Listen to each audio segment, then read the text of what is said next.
You're listening to Unhooked.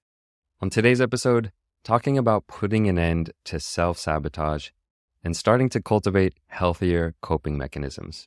So, stay tuned. 1, 2, 3, 4. Hi, I'm Jeremy Lipkowitz, and with over 12 years of meditation experience as a mindfulness trainer and coach for high performers, I've become obsessed with helping people break free from compulsive, unhealthy behaviors and addictions and step into a life of true freedom so that they can finally become their best selves and cultivate deeper and lasting fulfillment. I've created Unhooked, the Breaking Porn Addiction podcast, to give you simple, actionable, step-by-step strategies to master your mind and optimize your life. This is Unhooked. All right, ladies and gentlemen, welcome to another episode of the Unhooked Podcast. I'm your host, Jeremy Lipkowitz, with a short midweek episode this week. This is something that I'm feeling really inspired to talk about from a recent experience from my own life. And it's exploring the topic of coping mechanisms, and in particular, the difference between unhealthy coping mechanisms, which are things like addiction, and healthier coping mechanisms, and how important it is to start to transition out of some of these unhealthy ones and start to build in healthy coping mechanisms for dealing with difficult emotions. Before we dive into the content for today, just a little bit of housekeeping. Another announcement that soon I will be relaunching the Unhooked Recovery Group Coaching Program. This is a cost-effective way to get accountability and get access to coaching, get access to my Unhooked Recovery method, which is going to walk you through everything you need to know about recovery. It's kind of like a kickstart to your recovery journey. So this is something that's coming up soon. It is going to be limited spots available for this cohort. So if you're interested in that program, more details are going to be coming out soon, but what I want you to do is to send me a message and just let me know that you're interested. The people who send me a message are going to get priority access. You're going to be put on the wait list so that when it launches, you can get first access if you're interested. So you can send me a message through Instagram, just send me a DM, or you can send me a contact or send me an email through my contact, which I will put into the show notes. So that's a little announcement about the Unhooked Recovery Program, which is, again, coming up soon. Another announcement is I have been hearing from so many of you lately about how much you appreciate the show, how much you love the episodes that are coming out. And so I would love if you could just do me a big favor by leaving a review. That is one of the best ways to support the show, to support the work I'm doing. Is leaving a review, a written review, because that helps spread the word. It helps get this podcast into the eyes and ears of more people. And you can leave an anonymous review. You don't have to put your name, so you don't have to worry about other people seeing it. But it really would be such a huge favor if you could leave a review. So, on to today's episode. The content for today is inspired by something that happened to me recently, just yesterday, which is going through a really difficult emotion, and in fact, a difficult mix of emotions. So I'm not going to go into details about what happened, but it was kind of a shitstorm of different emotions, things like anger, sadness, confusion, self-doubt.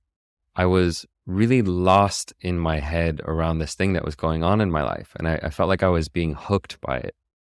I couldn't stop thinking about it. I couldn't stop getting lost in these different emotions. And here's the thing, that in my porn days, in my addiction days, I would have 1,000% reached out to porn as a way to distract myself and numb out. I would have, escaped into the world of porn because I didn't want to be with my feelings. I didn't want to feel those feelings. And of course, as you know, with, porn, with escapes, it works for a bit. You escape temporarily, but in the end, it makes things worse. The shame increases, the self-loathing increases. And not only that, the problem is still there. You're not actually dealing with the problem. It's like that beautiful image, that metaphor of the ostrich with its head in the sand. It sticks its head in the sand and it's ignoring the problems, but the problems aren't going away. Just because you put your blinders on and pretend the problem isn't there, you're not actually dealing with it. So what had served as a coping mechanism in my early childhood, masturbation, pornography, over time had grown into this form of self-sabotage. It was something that I thought was helping me, but it was really just a temporary escape. And in essence, this is the real problem with addiction, is that it's an escape mechanism, but it doesn't actually work. We're just ignoring the problems when we don't make them go away. And in fact, we often make them get worse. And it's not just porn that we run to. This can be any kind of unhealthy coping mechanism. So some of the other common unhealthy coping mechanisms are things like food, in particular junk food, cookies, potato chips, fast food, Netflix and social media, ways that we just distract ourselves. Also, work can be an unhealthy coping mechanism, when we dive into our work as a way to not deal with our problems in life. Drinking alcohol, sex, sleep. And, what's interesting here is some of these coping mechanisms can be healthy, but it's really about how we use it. So, for example, sleep. Sleep can be a way to rejuvenate yourself and kind of heal and rest, but sometimes it's used as an unhealthy coping mechanism. We just want to stay in bed all day. We don't want to face our problems. We don't want to face our life. So it's important to look at your intention behind it. Whatever mechanism you're doing, whatever behavior you're engaging with, is it a way to escape the problem? Or is it a way to actually work with the problem, to heal, to kind of rejuvenate yourself? So back to my story, what was going on is I was experiencing this big mix of strong, difficult emotions. And fortunately, instead of going into some of these unhealthy ones like porn to escape my feelings, fortunately, because of my recovery work, because of the work that I've done, my habitual response was to look for healthier strategies. So instead of running away into porn, I actually sat with my feelings. I listened to them. I made space for my feelings. And this is what, mindfulness and self-compassion is all about. I also took the time to schedule a paddle session in, a way to get exercise, to connect with friends, to drop into a flow state, to have some healthy competition. Another thing I did is I talked with a friend about how I was feeling, what I was going through. And so this is what recovery is all about. It's giving yourself healthier coping mechanisms so you can move through the inevitable difficulties in life more skillfully.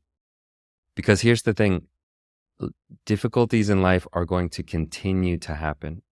Just because you quit watching porn doesn't mean you no longer face strong emotions, difficult things, challenging times. So giving yourself these tools of how can I be with difficult emotions? It's like having more tools in your toolbox without needing to run away, to numb out, to escape, again, which just exacerbates the problems. So through the work of recovery, you become the type of person who deals with their shit, who sits with their emotions and feels their emotions, who isn't afraid to be vulnerable and express when they need help. So thinking about that type of person you want to become, rather than the type of person who, whenever a strong emotion comes, they run away, right? They're avoidant, they detach, they numb out. That is not the type of person that you want to be, and it's not the type of person that you should cultivate becoming. So instead, what I wanted to do today is to talk about some of my favorite healthy coping mechanisms that you can start to cultivate. So this is just a list of some of the ones that I use. The first one is exercise. It's a great way to process, just to kind of like make yourself feel better, but in a healthy way. This is, again, one of those ones that you have to be a little bit careful to make sure you're not escaping the emotion. But it's a way to, to feel good about yourself in a healthy way. You're moving your body, you're lifting up your spirits. So exercise is a great one. connecting with friends, being around people who make you feel safe and make you feel nurtured. And in particular, when you're around those friends, talking about what you're feeling. What are you feeling around these emotions? Are you feeling sad? Are you feeling afraid? Are you feeling angry? Talking about what you're going through is so important. Related to that, journaling is a great healthy coping mechanism. It's kind of like talking about what you're feeling, but you're talking to yourself, right? You're journaling about your emotions, about your experience, about what's going on in your life. Another healthy coping mechanism that I like is solitude. And again, this can be both healthy and unhealthy. You can use solitude as a way, I don't want to be around anyone, I want to escape. But solitude can also be a way of being with your emotions. Real solitude, it's about not having input from other people's minds. And so solitude isn't necessarily like just sitting at home watching Netflix. Solitude is really being with yourself. Sitting, just for 5 minutes by yourself, sitting with your emotions, going for a walk. That leads me to some of my other ones is like being in nature, going for a walk, watching the sunset, sitting by the beach. These are all really healthy ways to deal with strong emotions. But if I had to pick like my top two, I would say exercise and talking with friends are the two biggest ones. When you are experiencing a strong, difficult emotion, finding ways to move your body, to get into that flow state, to sweat, is so powerful.